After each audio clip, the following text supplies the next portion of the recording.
So this being Wednesday, that is the day that I always have to go to the TV studio and always pre-record our Countdown to Kickoff show that I do with Steve Budin that is aired here across all of our sites and on national TV as well. I'm one of these guys that after all these years, you know, if I'm going in the studio for a 39-minute program, I don't want to be in the studio for more than 43 minutes. I mean, do it once, get it over with, on we go. So today we start doing the video, right? We start the recording, the director cues us up. First time, all of a sudden Steve goes to say something, director's, you know, waving his hands. We have to stop because here his audio level isn't as loud as mine, which is a real big problem because if you've ever watched these videos, you know the Countdown to Kickoff show, Steve is kind of boisterous. He's kind of loud to begin with. So that was restart number 1 coming up. So on the second try, I had a problem with the word thankfully. Thankfully, I didn't say it anymore because I just couldn't say the damn word. I stumbled on my words and I'm thinking, it's the first 5 seconds of the program. Let's redo it again. That's one of the advantages of not being live. You can cut it yourself and tell them to redo it. Third shot around, okay? Now we're on the third try to get this show going. And this time, of course, we start rolling. And out of the corner of my eye, I'm doing the introduction and I see Steve over there. He's dangling, he's playing with his chain, the whole thing. And I stop and I look over. It's like, what are you doing? We're on air. Oh, no. The director says, you're not on a 2-shot. The camera's on you. Oh, well, geez. Either way, what the hell's Steve doing over there dangling and playing around? It's distracting me. So now we're on the 4th start of the show, okay? And my patience hasn't evaporated yet, but it's getting there because now I'm going to be there like 47 minutes for today's show, and that's too long. First segment of the show is 9 minutes and 30 seconds. At about the 8:45 mark, and I'm watching it, you know, watching the timer click down in front of the camera. At about the 8:45 mark, all of a sudden, I hear either a fire engine or an ambulance going up the road outside of the studio. And then I hear another. And as I'm talking, I'm raising my voice a little more because I'm thinking, God, we don't want to really hear those sirens. 9 minutes and 30 seconds. At 9 minutes and 24 seconds, all of a sudden, it must have been 2 monstrous fire engines. They come roaring down the road, sirens blaring like crazy, and I couldn't even hear myself talk at this point. Had to do the entire segment over again. So, guys, that's why we're late today, because I had a very enjoyable time redoing that segment from scratch. It wasn't like there was any place to cut and to pick it up. I mean, you're just better off starting from scratch. So when you watch this week's show, which will be available on Friday, keep in mind that you are seeing the 5th version of the first portion of the show. 5 different intros I used today because I'm also one of these people that, you know, I can never say the same thing twice. You know, I like to change it up. And each time, the only benefit of it, I thought, well, by the 5th time I did the intro today, it was actually a little better than the first 4. Hi, everyone. Al DeMarco here, and this, of course, is going to be your long-delayed Wednesday video report. Oh, boy, we got 2 Mid-American Conference games on tap tonight. I can't wait. Can't wait to talk about those games. Also have a free offer for you today as well. Matter of fact, let me get to you know, that type of stuff initially here for you.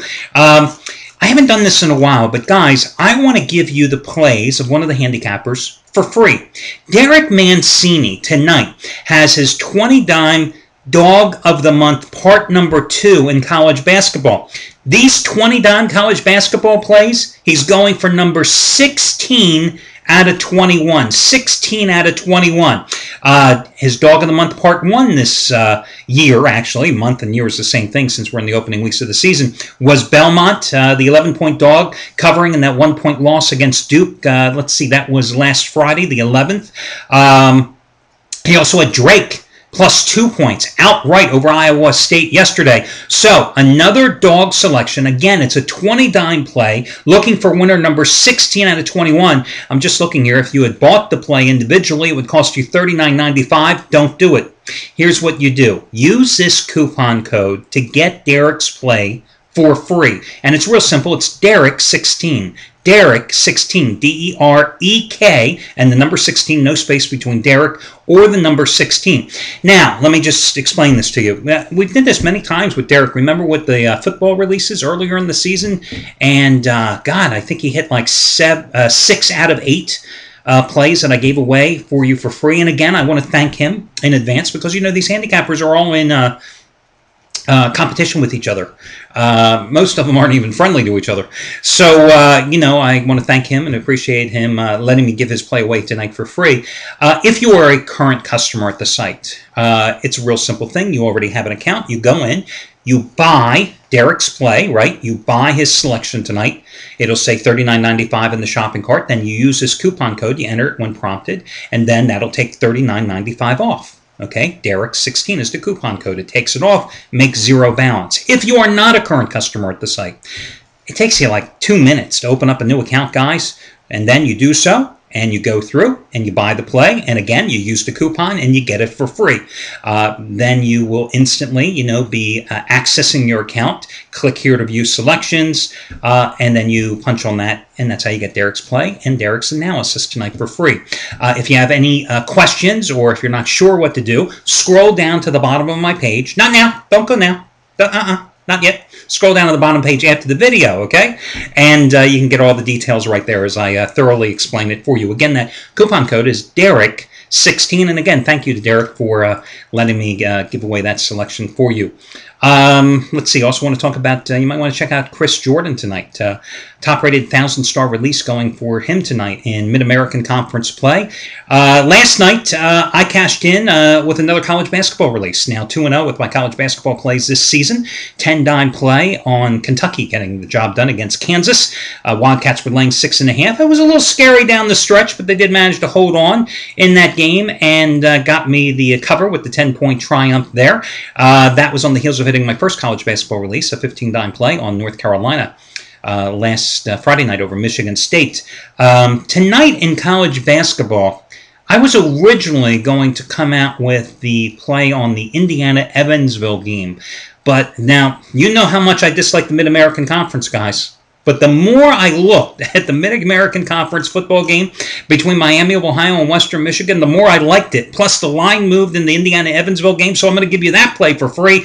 I'm going with Miami of Ohio and Western Michigan tonight. It's a 5-dime play. Put it in perspective for you. It's as strong as my winner on the Packers on Monday night, so I can't say more about that.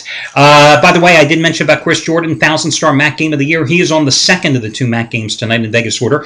The Ohio Bowling Green game, plus a couple of 300 star plays in college basketball. Cornell and Buffalo, Utah, and Boise State. So that's what he's got going tonight from Chris Jordan. A number of other handicappers have some big plays going tonight. Chuck O'Brien, 30-dime college winner, number 6 out of 8. Mid-American Conference play. Jeff Benton, 40-dime play, 10-2 run with 20-dime releases, 40-dimer tonight, so it's twice as strong. So there's a number of guys you might want to check out as well. That have some decent-sized plays going here this evening. As you know, I always tell you the good with the bad, and unfortunately, last night, Scott Delaney could not follow up after hitting that 100-dime play on Monday night. His 60-dime play last night on Northern Illinois, and the over and a teaser was a loser, but still 12 out of 16 winning days, 228 dimes profit in that 16-day stretch, and his overall profit run, $10 bettors have won $10,825 following his advice since March. So still not a bad run for Scott Delaney. Let's talk about this college basketball game tonight that I was originally going to use as a play. I'm going to go with Indiana. Now, I got to be honest with you. I like the Hoosiers at 4. That was the overnight price. I like the Hoosiers at 4.5. But this line, the public is just jumping all over Indiana. It is now up to 6.5 most places. Now, Indiana is 2-0. Beat Stony Brook, big deal, 96-66, hitting 65% from the field. Held Stony Brook to 27% shooting from the field and came up with 15 steals. Again, big deal. Then took care of business in its second home game against Tennessee Chattanooga. Ten Chat, the Moccasins, for those of you going on Jeopardy soon who don't know their team nickname, expected to be one of the favorites to win the Southern Conference. They beat Ten Chat 78-53, shot 50% from the field. Little bit concerned, however, that they were out-rebounded by Tennessee Chattanooga 45-36. But, you know, they've shot from the field 58% in 2 games. And as I said, Tennessee Chattanooga was a good team with 4 returning starters as well. Now, Evansville opened up with a overtime victory against Butler, 80-77, in the debut of their brand new facility, an 11,000-seat arena called the Ford Center. They were down 13 points in the second half. They rallied for the win, which is not a real big surprise because last year on the road at Butler, they opened with a double overtime victory against the Bulldogs. But remember, even though Butler's been in the title game each of the last 2 years, this is not the same Butler squad this year. This Indiana team has a lot of talented youngsters. Chief among them, 6'11 freshman Cody Zeller, who had 16 points, 10 rebounds in the opener, 6 steals against Tennessee Chattanooga on Tuesday in their second game. Aces have 3 starters back from last year's team, including their leading scorer, who was the 3rd leading scorer in Missouri Valley Conference, I guess it is, Evansville, that being Colt Ryan. Great name, Colt Ryan. Doesn't he seem like he should be playing quarterback for some team in the Southwest? Colt Ryan. I mean, what's he doing playing basketball? Anyway, he averaged 15.7 points a game last season, but this Evansville team was just 16-16 last year. Now, the reason that I got off of Indiana, listen, the Hoosiers did not win a game outside of Assembly Hall last year. A young team, a talented team, young team. I still will take a shot with them laying the 6.5 because, I'm not that in love with the Purple Aces, even though I'm getting 6.5 points. Last year Evansville was up by 6 when these two men in Bloomington, and then Indiana, with a far less talented team, won a 22-0 run and won the game going away 67-54. So I'll lay the 6.5 with Indiana here as your free pick tonight. Good luck, everybody. Catch you again on Thursday.